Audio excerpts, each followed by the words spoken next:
During the first Beis Hamikdash, in the year 3336, which corresponds to 425 years before the Common Era, on the 10th of Tevet, the Nebuchadnezzar and his armies laid a 30-month siege to the walls of Yerushalayim. And eventually they breached the walls, destroyed the temple, and unfortunately we went into exile. This event is seen as a catalyst for all future exiles, because in fact, until today, we're still in exile.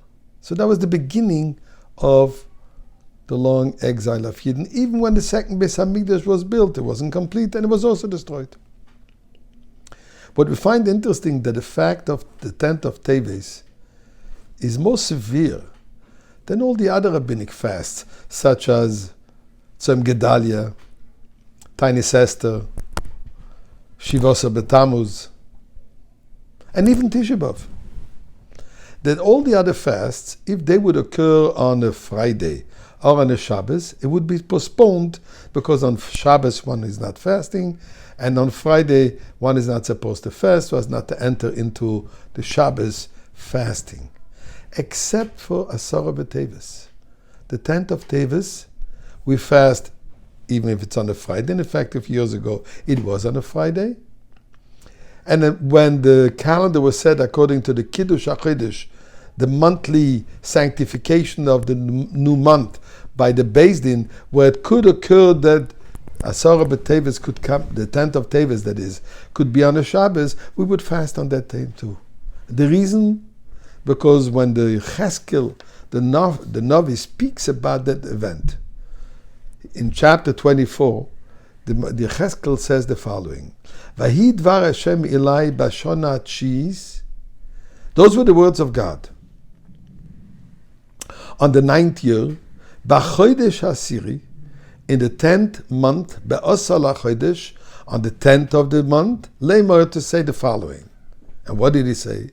Ben Adam, son of man, ksav lecha es shem hayoim. Record for yourself the name of that day. As etzem hayoim hazeh, this very day. Somach melech Bavel el Yerushalayim, the king of Babylon, has besieged Jerusalem. Be'etzem hayoim hazeh, on this very day. So the prophet speaks about the importance of this very day, so as not to change it to any other day. And therefore our sages say that even if it's on a Shabbos or on a Friday, we must fast on that day. And the reason is, what's the severity of this worse than Tisha B'Av, the burning of the temple? After all, it was only the laying siege. The Beis Hamikdash was standing, Jerusalem was existing, the people were living, people were functioning. So why is this considered so harsh? But the answer is, it is the beginning. The rest was just following the original siege. If there would be no siege, there would be no destruction of the temple.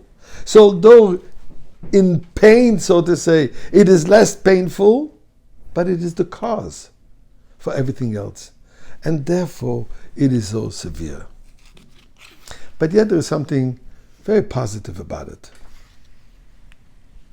The Gemara tells us the reason for the destruction of the temple was great to it is hatred. When there is achdus, when there is unity among the Jewish people, no one can have an effect on us.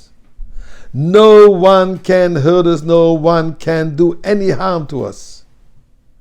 When it is Borcheinu Avinu Kulanu Ke'echad, when we're all at one, we have the godly blessing. So in a certain way, when Jerusalem was besieged, what happens is, it brings about a unity. When we're all together, when we're all forced to be together, automatically we blend together. Unfortunately, at that time, it wasn't sufficient. And they didn't come together sufficiently. But the message is there. So the message for us is, so that we merit imminently the total and complete revelation of Mashiach. for us to come out of this exile, for us not to have to fast on this, Asara B'Teves. What we need is getting together, Jewish unity. No difference of background, no difference of level of adherence, no difference what kind of garments we're wearing, what difference if we wear a streimel or a spadik, or we wear a hat, or we wear a jalabi, whatever we wear, we're all one people. To Nebuchadnezzar, it didn't make a difference what kind of garment they wore. We were always Jewish. So let us emphasize, let us strengthen ourselves in love for your fellow Jew, and this Asara B'Teves, this Tuesday, we will feast and not fast. We will celebrate